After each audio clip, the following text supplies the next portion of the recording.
Well, the Nashville Predators have had a crazy offseason, but they're not the only team who have gone through some big changes this summer. Today, on Monday's Plus Minus, we'll look at the winners and losers of this NHL offseason so far today on the Locked On Predators podcast. Your Locked On Predators, your daily podcast on the Nashville Predators. Part of the Locked On Podcast Network, your team every day.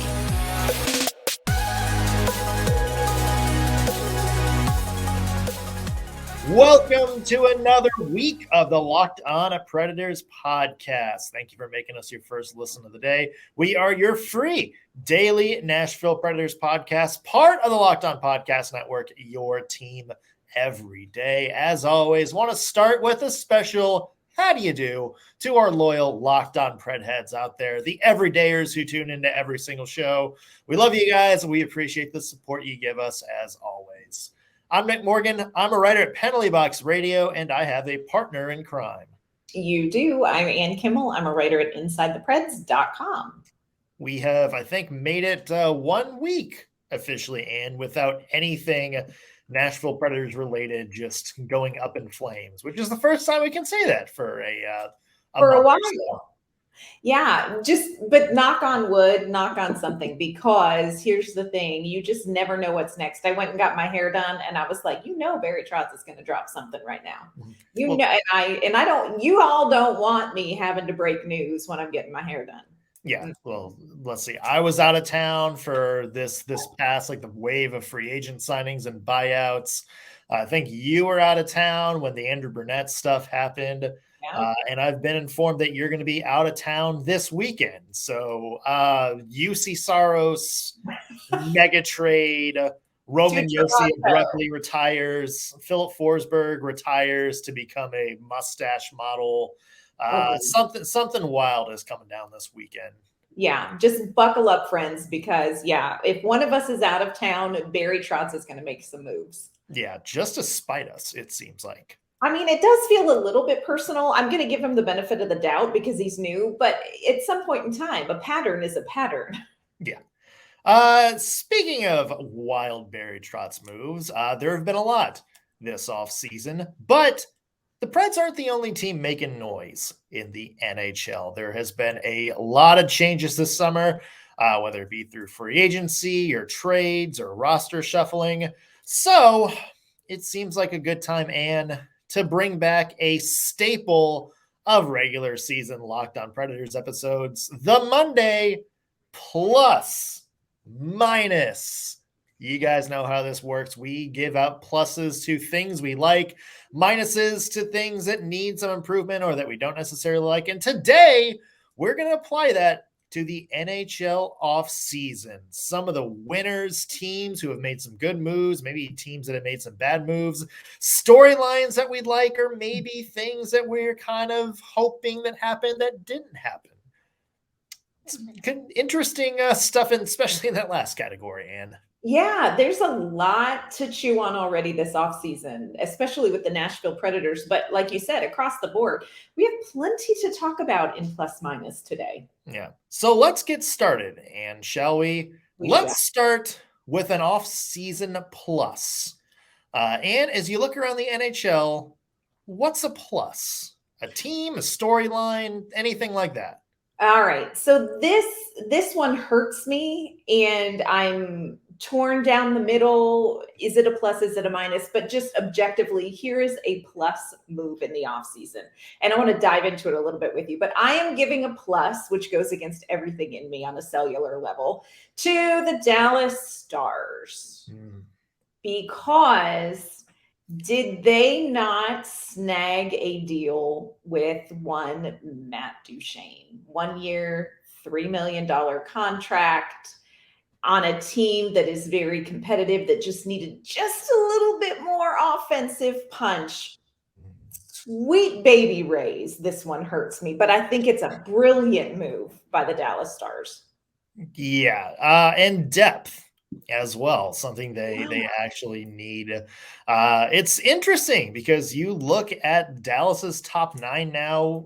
Matt Duchene, 1 year, $3 million. That's a pretty good depth deal There is a lot worse on that market that are going for a lot more money, but it's interesting to see where Matt Duchene is actually going to fit in Dallas because, that top line, Rupe Hits, Jason Robertson, Joe Pavelski, that seems like, kind of the surefire thing now. Are they going to keep, maybe he's on like a second pair guy with Wyatt Johnson and Jamie Benn.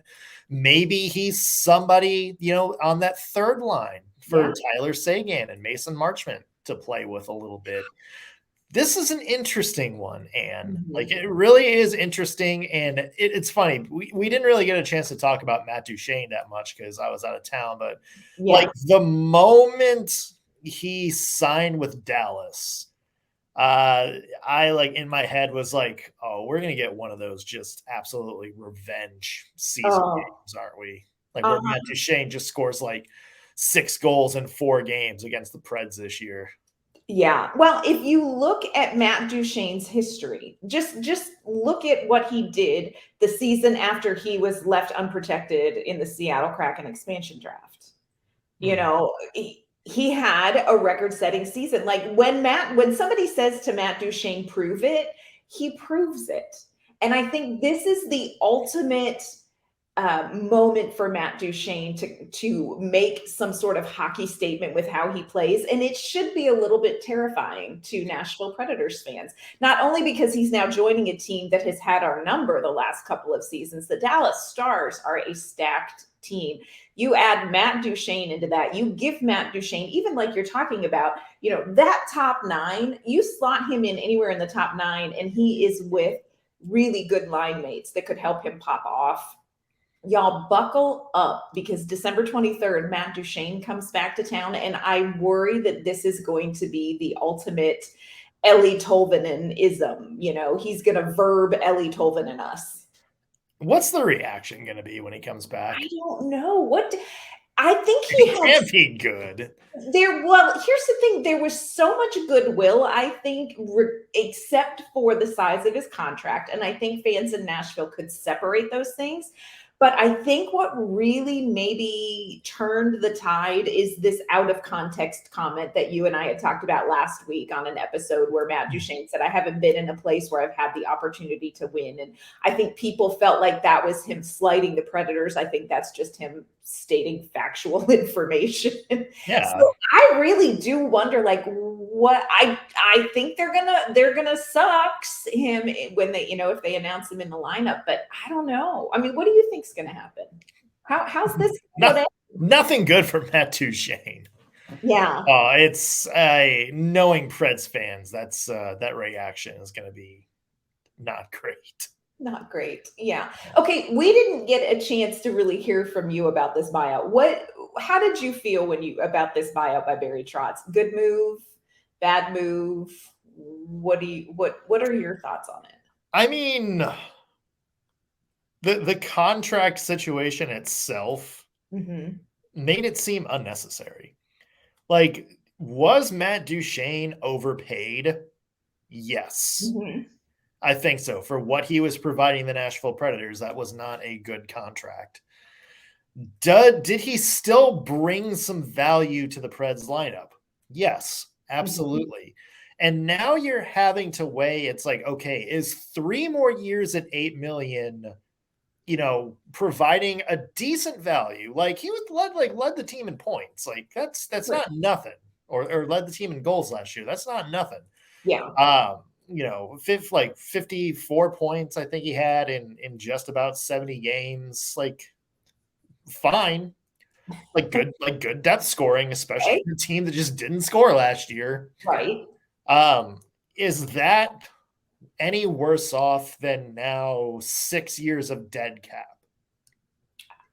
That to me is the thing. And I know it was a parallel move. Like, he wanted him out and bring somebody like Ryan O'Reilly in who can maybe provide that same veteran presence, but, in a different way, like, maybe less of a top line, score, more of kind of a defensive, more, defensively responsibility, a two-way guy. Like, I get that.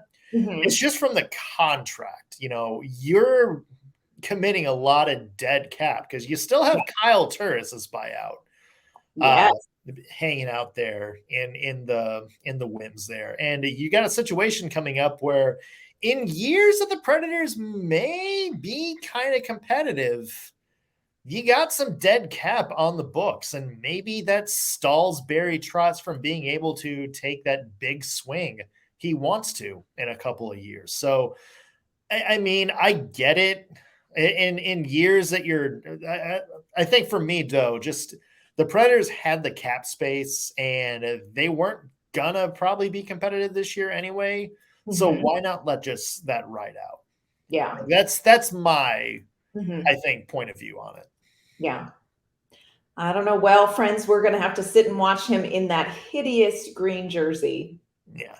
If you are looking for Central Division teams who got way better this offseason, got bad news because there's some more of them that we're going to talk about here in a second. Plus, a team that a lot of people say maybe got worse this offseason that I actually think got better, plus a big minus in regards to one of the biggest storylines in the NHL. All coming up in just a second. But first, want to mention today's episode is brought to you by FanDuel Sportsbook. Baseball season is in full swing, which means you can take your first swing at betting Major League Baseball on FanDuel. When you do, you get 10 times your first bet amount in bonus bets up to $200. So basically, all you need to do is bet $20.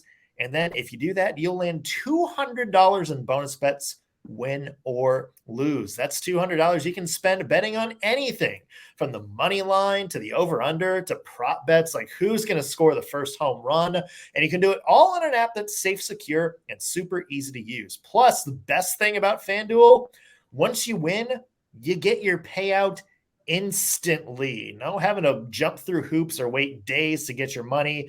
You can just get paid right then and there. There's no better place to bet on Major League Baseball than FanDuel, America's #1 sportsbook. So sign up today and visit FanDuel.com/lockedon to get your $200 in bonus bets. Again, FanDuel.com/lockedon. FanDuel, official partner of Major League Baseball. All right, Ann, we had a plus to the Dallas Stars, which probably does not sit well with a lot of Preds fans. Yeah, I'm sorry. Let's continue to piss off the Preds fans. And because I have to give a plus, deep breath on this one, to the Chicago Blackhawks. Oh, my now, goodness. you could have had a plus anyway, just by being, hey, we drafted Connor Bedard. Yes. That's a good plus. Yeah. But I also love some of the other moves they've made. They traded to get Taylor Hall and Nick Foligno from the Boston Bruins, two good veteran guys. Taylor Hall, of course, former MVP, now just, seems like a very reliable middle six player. Nick Foligno, one of the better, veteran guys in the game, a good bottom six type player. And then... sorry, Ann, but they could bring Corey Perry onto the roster too. A guy who's won a Stanley Cup and has played in a lot of other Stanley Cups, including 3 in a row, in which he lost each time, which makes me a little bit, which is great. But it's you see, they got Connor Bedard. That's the central piece of the rebuild. They're going to be a year or two away from bringing some other of their younger guys up, guys like Frank Nazar, some of their other top prospects. So now you've got those guys. You got the centerpiece, but you still need pretty good veteran players to play around. I mean, we talked about this with the Nashville Predators last week. And now you got guys who not only are just good, quote unquote culture pieces, as Barry Trotz would say, but you got 1-year contracts for a lot of people who have been there, are good role players, and can still contribute to the game itself. Corey Perry, Taylor Hall, not what they were 5-6 years ago or anything like that, but still players who can play valuable minutes and be valuable pieces. That's going to help a team like Chicago. And, I think with Connor Bedard, they're going to be like maybe 2-3 years away from being like, oh, Chicago's going to be a threat again. But I think these are moves that help players like Bedard develop and get the Blackhawks there a little bit faster. Yeah, I agree with you. And it kills me. You hate to give credit to any team that brings in Corey Perry, but here we are. The Chicago Blackhawks are going to be a really interesting team to watch this season. And I agree with you. I don't think that they're going to necessarily be a deep playoff run threat or anything like that. But you're going to get to watch a team in a very active stage of a rebuild with a superstar player like Connor Bedard. And I agree with you. How smart were they to bring in some of these veteran pieces as well? You kind of almost want to compare it to what's happening with the Nashville Predators, except I think the Predators, we have to admit, are Bedardless. Yeah. We don't have the Bedard. Yeah. But if there is a Bedard out there, I would love to bring him on board. Let's go. Let's go. So it's going to be really interesting to watch the Chicago Blackhawks this season as a Nashville Predators fan, where these teams are sort of in the same boat, sort of hoping for the same window of competitiveness. Now, one of these teams does not have someone in my imaginary backpack of hockey grudges, so we will be rooting for that team. But I can assure you that Bridgestone Arena will be sold out when the Chicago Blackhawks are in town, because everybody's going to want to see Bedard. Yeah. All right, let's move on to a minus, and including an minus that has bugged me since the NHL draft, and I think it's bugged you too, and that's the lack of big trades. Oh, come on. This offseason, and it's especially frustrating because there have been a lot of rumors out there. There's been the whole Alex DeBrincat saga. There has been, Erik Karlsson's name thrown around and being, and the Sharks trying to move him. Connor Hellebuyck's name has been out there. John Gibson's name has been out there. The only really big one that's happened is Pierre-Luc Dubois, and that's not one that really, I think, moves the needle. It's not like a game-changing one. Of any point. And, it's funny because we were sitting there at the draft and we were like, something's got to happen, right? Like, especially like a team like Ottawa that doesn't have a, pick in the first 3 rounds, like something's got to happen. Like, there's got to be a move here, right? Yes. And now we're like weeks into the offseason and we're still waiting. We're still waiting for just something to come down the pipeline. Anything, y'all, throw us a bone. Otherwise, we have to focus on Barry Trotz and his moves. But you are right. This has been going on so long. I mean, you think about Alex DeBrincat. This is a conversation and a move that was supposed to happen before the trade or before the draft. And then sitting at the draft and seeing all of these rumors like Nashville may be in on this and maybe Yaroslav Askarov is in on a trade and what that does to our blood pressure. And then nothing, and then you think, okay, once we're done with the draft and the pieces have settled, here we go. And it's like, at some point, Alex DeBrincat is probably going to be on a different team, and it's just going to be not even that interesting. There just have not been moves that make you feel like, wow, the landscape of the NHL or of a division has just changed dramatically. We're just here waiting. Yeah. DeBrincat seems very up in the air at this point because apparently there's some talk that he may, he's, I guess, like the agent is not willing to talk to a new team about a contract until there's a deal in place, which means teams aren't going to be 100% sure he's not going to be a free agent in a year when they trade. Right. So there's some mix up there. Erik Karlsson, who of course has a $28 billion cap hit. More like 11, but that's still a lot of money.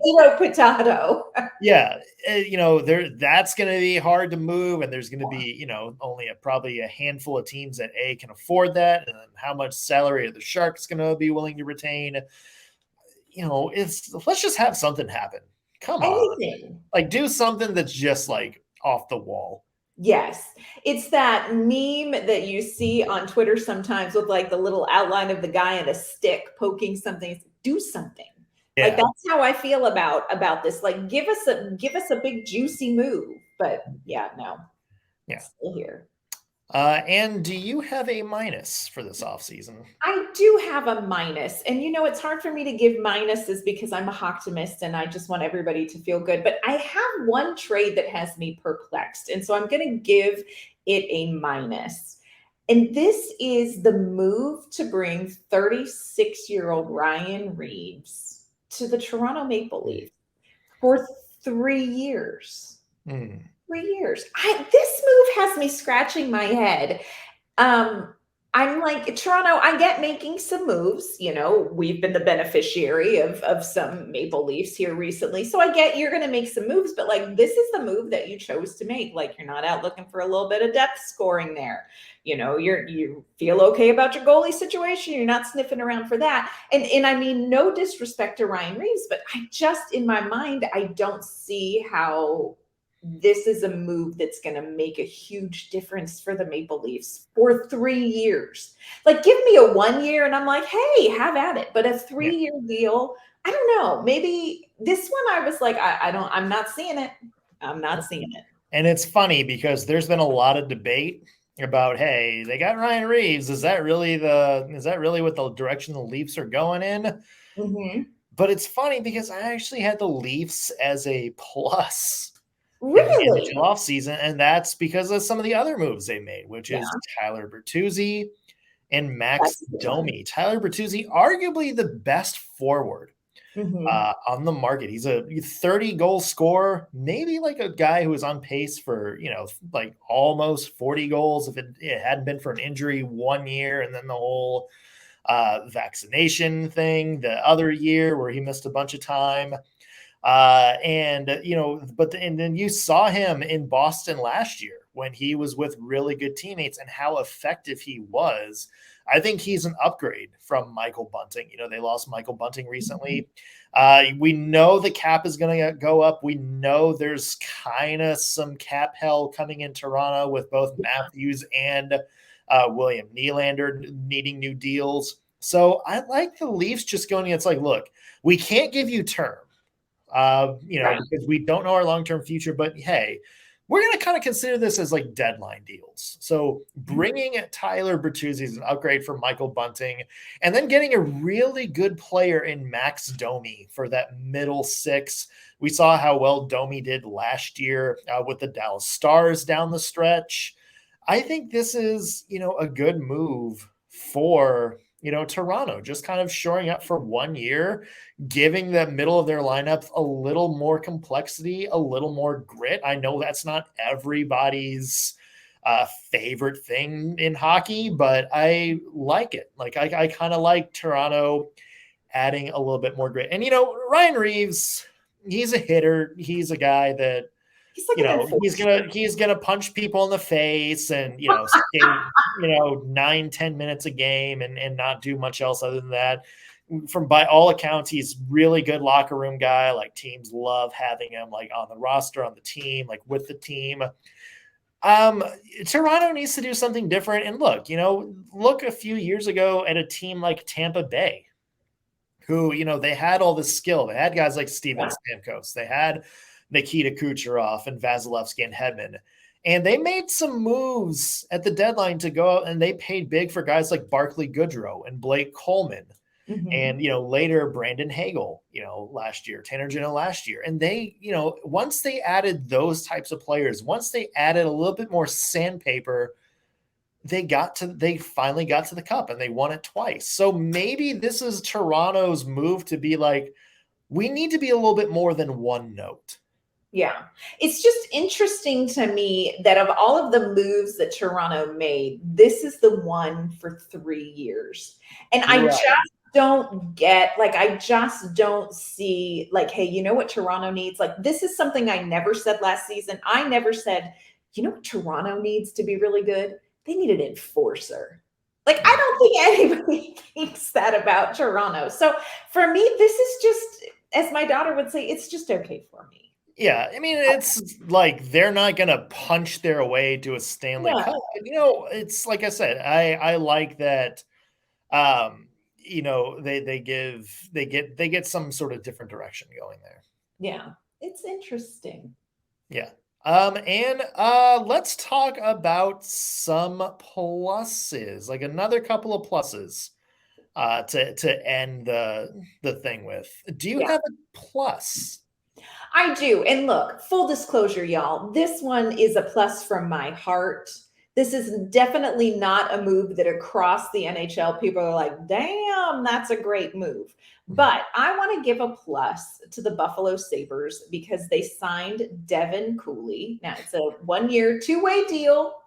Going to be playing in the AHL. But here's the thing that I like about this move. You know, the Sabres have Eric Comrie, they have Devin Levi. They're thinking he's going to maybe grow into something.